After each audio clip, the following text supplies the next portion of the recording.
Bienvenidos exploradores. En este video exploraremos la maravillosa innovación que Starlink, bajo la visión de Elon Musk, ha traído al mundo. Desentrañaremos su funcionamiento y nos sumergiremos en las partes más esenciales que conforman esta revolucionaria creación. Te invitamos a acompañarnos hasta el final de este recorrido y si encuentras este contenido fascinante, no dudes en suscribirte a nuestro canal. ¡Comencemos!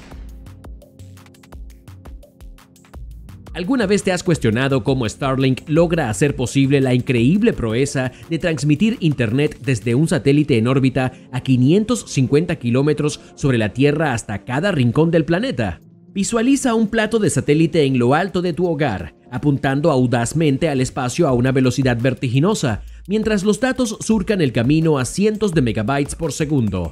¿Magia? No, es tecnología avanzada en acción. Elon Musk apodó como Dichy McFlatface o simplemente Dichy al plato terrestre de Starlink. ¿Por qué es importante saberlo?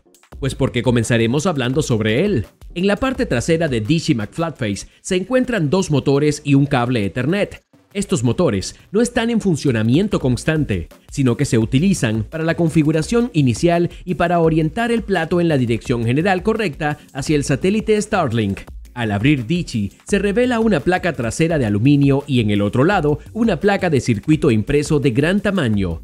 Uno de los lados del PCB tiene 640 microchips pequeños y 20 microchips más grandes dispuestos en un patrón intrincado de trazos que conecta los microchips grandes con los pequeños. También incluye otros chips adicionales, como la CPU principal y el módulo GPS en el borde del PCB. El otro lado del PCB tiene alrededor de 1400 círculos de cobre con una disposición de cuadrícula de cuadros entre ellos. Debajo de esta capa hay un patrón de panal de abeja de goma con pequeños círculos de cobre dentados. Detrás de esto hay otro patrón de panal de abeja y finalmente la parte frontal de Dichy. En resumen, lo que estamos observando es una matriz de 1280 antenas dispuestas en un patrón hexagonal similar a un panal de abeja. Cada conjunto de círculos de cobre representa una antena individual que está controlada por los microchips en el PCB.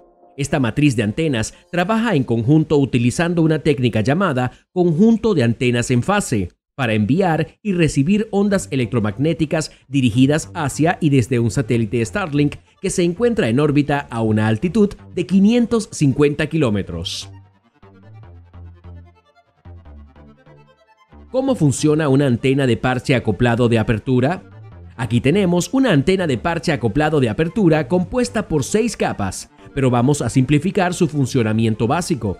En la parte inferior hay una línea de transmisión de microcinta que lleva una señal de voltaje de alta frecuencia, 12 GHz, proveniente de un microchip. Encima de esta línea hay un círculo de cobre llamado parche de antena. Con la señal de alta frecuencia, la potencia se acopla al parche.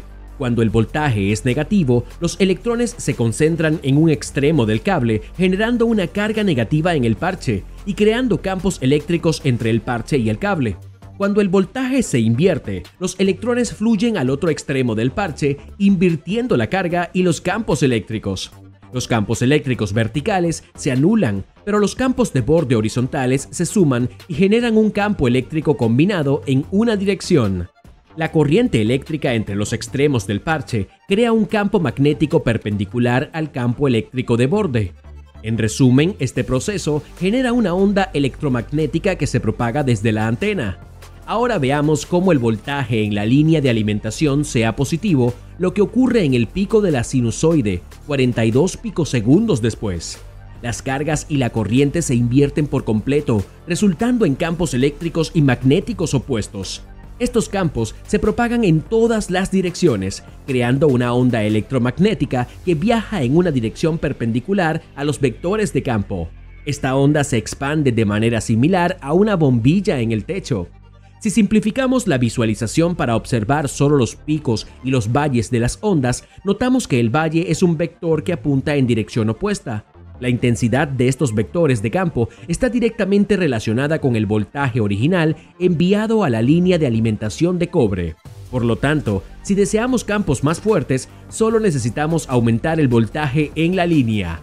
Esto se asemeja al ajuste de la potencia en un interruptor de luz. Más potencia equivale a una mayor intensidad de luz. Por cierto, si estás disfrutando del video, no dudes en dejar tu like y suscribirte a nuestro canal. ¿Cómo se envía la información entre Digi y el satélite Starlink? Bien, hemos hablado de ondas electromagnéticas en forma de sinusoides de alta frecuencia, pero eso no se parece en nada a los datos binarios y mucho menos a tu programa de televisión favorito. Entonces, ¿qué está sucediendo? Bueno, Digi y el satélite envían una señal que se ve así.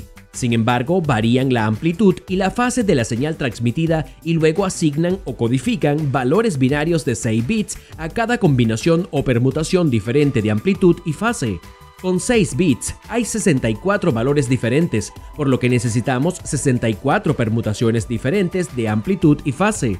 Sin embargo, en lugar de enumerar todas las permutaciones, es más fácil visualizar los 64 valores diferentes en un gráfico llamado diagrama de constelación. ¿Cómo se muestra? Observemos el punto 011-101 y tracemos una línea desde el origen hasta este punto. La distancia desde el origen es la amplitud de la señal, y el ángulo desde el eje X positivo es la fase. Es un poco como usar coordenadas polares. Así que para que Digi envíe estos 6 bits, transmite una señal con una amplitud del 59% y un cambio de fase de 121 grados. Luego, si el siguiente valor que se envía es 101000, la señal cambia a una amplitud o brillo del 87% y un cambio de fase de 305 grados. Después de eso, envía el siguiente valor, con una amplitud y un cambio de fase diferentes. Cada uno de estos grupos de 6 bits se llama símbolos y duran solo unos 10 nanosegundos antes de que se envíe el siguiente símbolo. Muchas veces ves la señal apretujada de esta manera. Sin embargo, dado que la frecuencia de la señal es solo una vez cada 83 picosegundos o 12 GHz y como un símbolo dura 10 nanosegundos, es más preciso tener alrededor de 120 longitudes de onda por símbolo antes de que se envíe el siguiente símbolo. Debido a que estamos tratando con orden de picosegundos y nanosegundos, eso significa que podemos ajustar 90 millones de grupos de 6 bits o símbolos, lo que resulta en 540 millones de bits por segundo. Sin embargo, ten en cuenta que esta transferencia de datos se comparte entre la descarga y la carga, dado que esta antena en particular no puede transmitir y recibir datos al mismo tiempo.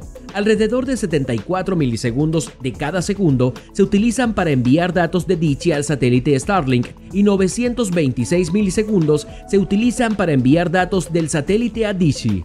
Y con el fin de reducir la latencia, estos intervalos de tiempo se distribuyen a lo largo de un segundo en lugar de agruparlos todos juntos. La técnica de enviar valores de 6 bits utilizando variaciones de amplitud y fase se llama modulación de amplitud en cuadratura de 64, aunque es más compleja de lo que se ha discutido aquí. Para convertir el flujo de millones de símbolos de 6 bits que genera cientos de megabits de datos por segundo en tu programa de televisión favorito, se utiliza el códec de video avanzado H.264. Dinos lo que opinas sobre Starlink y toda su tecnología alrededor de esto en los comentarios. Si tienes alguna pregunta sobre el tema, no dudes en decírnoslo. Llegamos al final, pero no te preocupes, la exploración no termina aquí. Recuerda que nuestro canal está lleno de contenido fascinante y educativo que te espera. Si aún no lo has hecho, suscríbete, dale like y activa la campana de notificaciones.